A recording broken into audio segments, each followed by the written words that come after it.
Welcome to Mershman Seeds Cup of Joe. On this episode, Eastern Illinois Area Sales Manager Kent Steinman joins us for an area update. Ben and Turk have been on the road this week and talk about things they've seen, including dectes stem blower. Turk gives a market update as well. Stick around for Joe's Corny Jokes. Welcome to Mershman Seeds Cup of Joe. This week we have Ben and we have Kent Steinman with us from Illinois, or Eastern Illinois, and covers part of Indiana. So we'll start with Kent this week. Kent, tell us what's going on over there. Hey, we started the week out good. Illinois got a big win against Nebraska in football. So hopefully that keeps rolling like it was, but it's cooled off out here. It's a lot more manageable. Premier Cooperative, kind of around the central Illinois, Champaign area. They did a little crop tour, and I kind of printed off their stats for a round, but they're averaging with all their locations about 228 bushel of corn. So we'll see. That would be their highest that we came in since 2016. So we're looking really good. Beans are looking really good. I would sure tell the guys that didn't spray fungicide or couldn't spray fungicide because of, the airplanes couldn't get there. They need to check their tar spot in their corn, just see how bad that is. I think, there's a lot of differences out there, especially on defensive package on corn and that sort of thing. So it'd be good for them to check that out. So you've seen some positive outcomes from the guys that did get sprayed, or like tassel time frame, or a little bit earlier, or when do you see the most effective time for fungicides when it comes to holding tar spot? Because tar spot's kind of a newer disease that we're looking at. We probably looked at it for the past 3 years. It's a little fungal pustule that's black. It's raised on the ear leaf, so it's really distinguishable. It's kind of like a rust, but it doesn't really rub off on your hands. So if you have tar spot, it's something that that's out in the field. It's a pretty easy one to diagnose, isn't it, Kent? Yes, it is. That's where we had a lot of guys that scouted early, didn't see much. And that's where I know a couple of our retailers held them off a little bit closer to brown silk. And honestly, that's where I like to do it. I know you can only get so much done in that time frame, but if it's not out there, that spraying a little bit later gives you the longer residual, and you need to look and see which one's going to be really good on tar spot. There's some different new fungicides out that are going to be better than other ones, but definitely it's where the guys have, and this has decimated it, and it's just going to kill it prematurely, and that's not a good thing. But the other things we'd be kind of seeing just in the soybeans, our Mershman lineup looks really good, doing a lot of plot tours, overall, just talking about the enlist, talking about Mershman beans, has been going really well. A couple of things I've been seeing out in the plots, and just looking at some, fall armorworms has been bad in the alfalfa. They're not going to touch the older beans. They're going to R5. They may be out there, but it's really not going to do any damage to them. But guys need to look at the double crop, and like you said last week, alfalfa and pastures, they're still out there.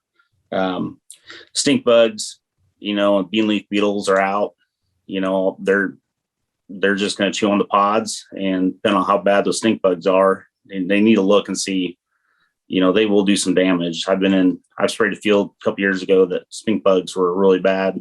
I'm glad we sprayed it, but it's just been the year of a lot of different things coming at us. Yep, stink bugs. Do you get to see it? I mean, when you've seen it in your previous life as a retail manager, did you see when the stink bug pressure gets so high, we often have a lot of green stems, a lot of harvestability issues? It seems like they vector that green stem syndrome pretty badly. Anytime you get stressed this time of year with heavy insect infestation, it seems like that insecticide application, if you can get it early enough, will actually help with the harvestability of the bean crop, because it's a real pain in the butt when you're harvesting green stems, and it's 13% moisture coming into the combine, but you're only running 1.5 miles or 2 just to get chewed through the green stems. Yep, you hit it exactly. Nope, great point. That's for sure. So as you're going through your field days and you're taking notes, we got a couple new beans in the lineup in our early group 3s. What are you seeing? What are your favorite beans that you're suggesting for Central Illinois, Eastern Illinois?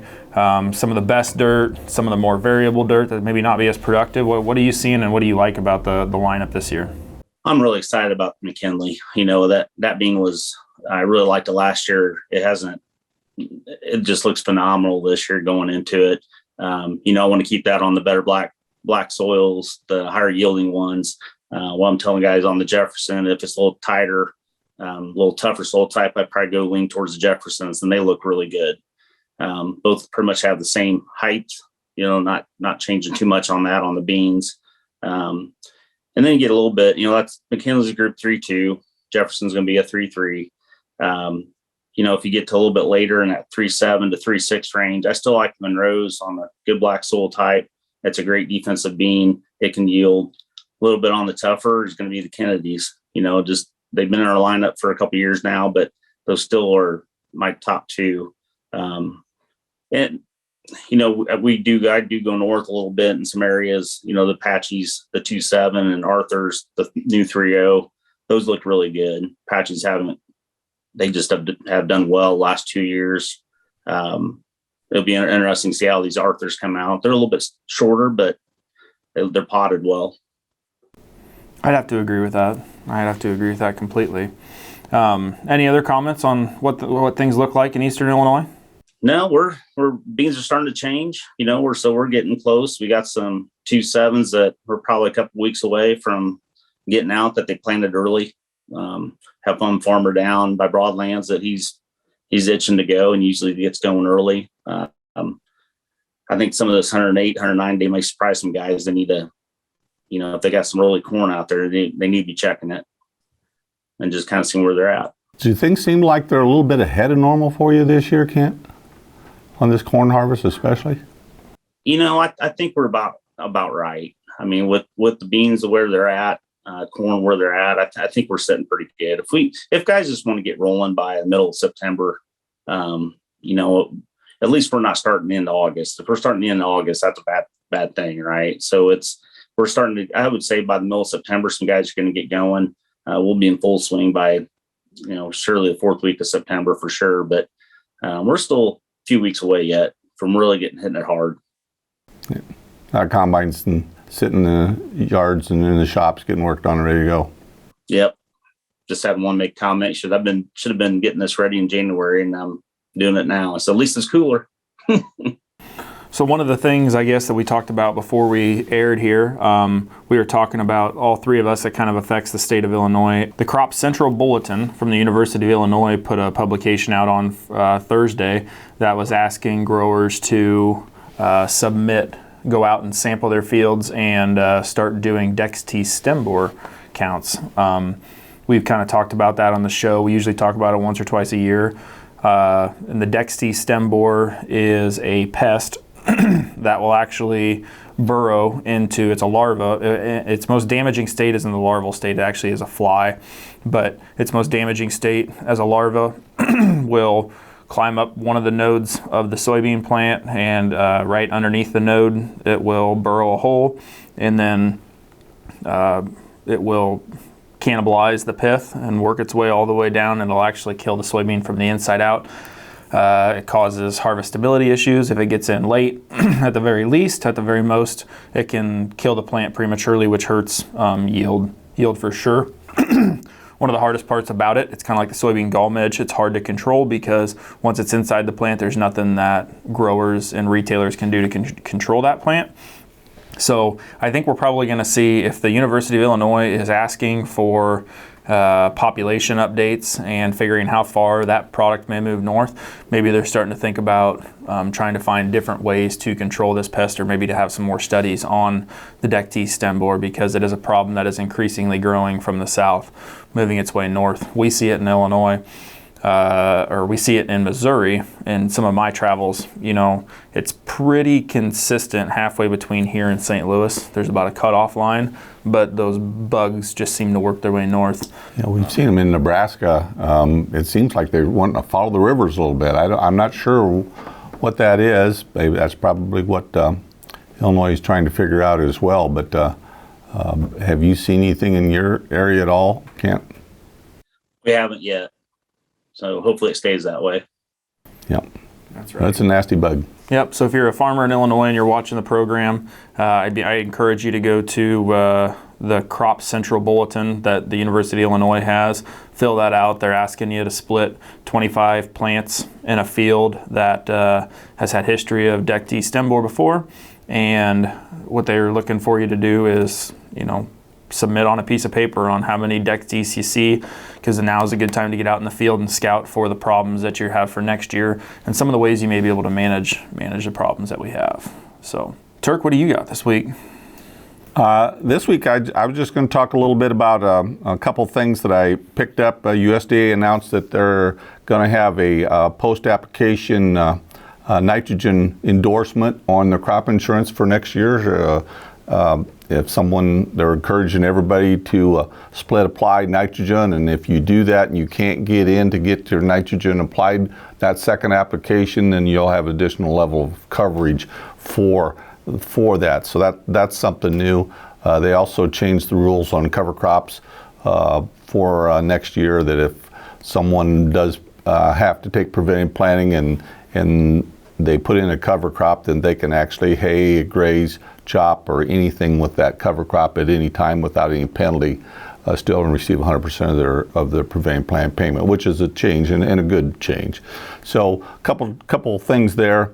In the markets, we continue to see USDA announce record-breaking exports. Forecast for the rest of 2021 and for 2022, an additional increase over 2021, and we're at a record-setting pace. So the dilemma is the trade's trying to figure out if with their seasonals pushing the price down as we move into harvest, and the commercials are looking at the price of soybeans and say, okay, well, I've got to cover my butt on where I'm going to get my grain for exports, and so they're going to want to try and buy at some point. And so how far do we let it go before you start getting in the market? Farmers are also going to be in a little bit different mood this year from last year, because a lot of people that sold a little bit earlier, even though we have very profitable levels for corn and soybeans and wheat for sure, to maybe for price that they may be a little bit more reluctant this year. So I don't know who's going to blink first, the buyers or the sellers, but at some point we know that we have short supplies, and we don't see any way that we're going to replace those supplies with anything that we can see right now. The drought monitor come out this week. Iowa, Minnesota were the big winners. Quite a bit of improvement in Iowa and Minnesota. The rest of the country was just kind of so-so. So not a huge increase in improvement in the drought monitor. So we continue to be suspect for the 2022-23 growing year to see what's going to happen. But the 22 year right now is definitely up in the air, and traders are nervous about it. Yeah. Talking about the drought monitor, we were both out in eastern Nebraska, middle of the week, and they had about 1.5 inches in spots, which was welcoming for the later season beans, but you could definitely tell that their crop had been put back by the amount of lack of rainfall that they've had. So that plot that was in last night out there was cracks in the ground everywhere that you could see where they had wanted to close a little bit, but there were still cracks there, wasn't there? Yeah, even after 1 3/10 inches. So it's a lot of different conditions across the corn belt as we travel around. So anything else, Ben? I just want to thank Kent for his time this week for jumping on with us for Cup of Joe to give us Eastern Illinois, Western Indiana perspective on how things look, and I think we're ready for corny joke. A couple corny jokes. There you go. You may have heard this one, but we'll start out with this one. What has 1,000 ears, although cannot hear? No idea. A cornfield, Ben. A cornfield. There you go. Corny to the T. Yep, that fits the bill. So the second one I got is for the teachers in the audience, and so What is the difference between a teacher and a locomotive? No idea. So a teacher says, spit the gum out, and the locomotive says, chew, chew, chew. Oh, you'll make Joe proud. Okay. Well, thank you everyone for tuning in to Cup of Joe, and we'll see you next week.